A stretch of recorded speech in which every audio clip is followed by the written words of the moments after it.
পুরুলিয়ার পিনাকি সদন hotel manager খুনের ঘটনায় ধৃত হোটেল মালিক আশিস বন্দ্যোপাধ্যায় ও তার ছেলেকে 3 দিনের পুলিশ হেফাজতের নির্দেশ দিল পুরুলিয়া জেলা আদালত। বুধবার রাতে ঝাড়খণ্ডের বোকারো পুলিশের সহযোগিতায় আশিস বাবু তার ছেলে অর্ক বন্দ্যোপাধ্যায়কে গ্রেফতার করে পুরুলিয়া জেলা পুলিশ।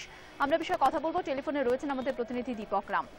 দীপক, এই দুজনকে যাদেরকে 3 দিনের পুলিশ হেফাজতের নির্দেশ দেওয়া হয়েছে, মূলত তাদের বিরুদ্ধে ঠিক অভিযোগটা কি এবং কিভাবে তিনি ওই ভাস্কর বাবুকে খুন করেছিলেন বলে অভিযোগ? দীপক, শোনা যাচ্ছে? আমরা যোগাযোগ করার চেষ্টা করছি আমাদের প্রতিনিধি দীপক রামের সঙ্গে।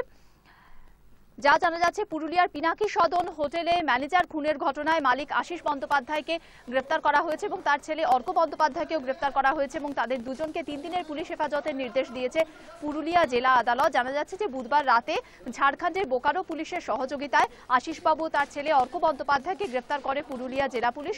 মঙ্গলবার পিনাকি সদন হোটেলে আশিস বন্দ্যোপাধ্যায় মদ্যপ অবস্থায় ম্যানেজার ভাস্কর চট্টোপাধ্যায়কে পরপর 3টি গুলি করেন বলে অভিযোগ। এরপর আশঙ্কাজনক অবস্থায় ভাস্কর বাবুকে ঝাড়খণ্ডের একটি বেসরকারি হাসপাতালে নিয়ে যায় আশিস বাবু এবং সেখানে চিকিৎসকেরা তাকে মৃত বলে ঘোষণা করেন।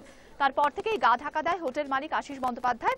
আমরা বিষয়ে কথা বলবো, টেলিফোনে রয়েছেন আমাদের প্রতিনিধি দীপক রাম। দীপক, 3 দিনের পুলিশ হেফাজতের নির্দেশ দেওয়া হয়েছে, ওই দুজনকে মূলত অভিযোগটা কি, ঠিক কিভাবে খুন করেছিলেন ভাস্কর বাবুকে হোটেল মালিক আশিস বন্দ্যোপাধ্যায়, কি অভিযোগ রয়েছে তার বিরুদ্ধে?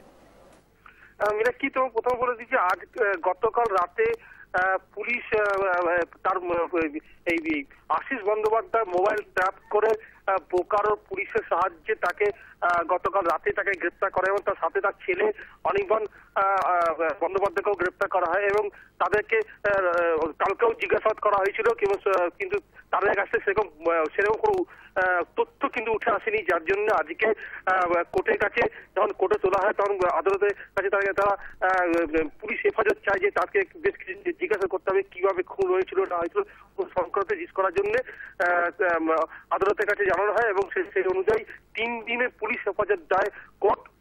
এর সাথে সাথে তোমাকে বলে দিই, এই পুলিশের সাথে পুলিশ যে অভিযোগ এনেছে যে খুন, প্রমাণ লোপাট সহ একাধিক অভিযোগ এনেছে এই আশিস বন্দ্যোপাধ্যায়ের বিরুদ্ধে এবং তার ছেলের বিরুদ্ধে। ফলে আজকে এই 3 দিনে যে পুলিশ হেফাজত পাওয়াটা এদের কাছে পুলিশের কাছে একটা সাফল্য এবং তারপরে আজকে ইনভেস্টিগেশন করার পরে আসল তথ্যটা জানা যাবে। মীনাক্ষী, ধন্যবাদ দীপক। কথা বলছিলাম আমাদের প্রতিনিধি দীপক রামের সঙ্গে।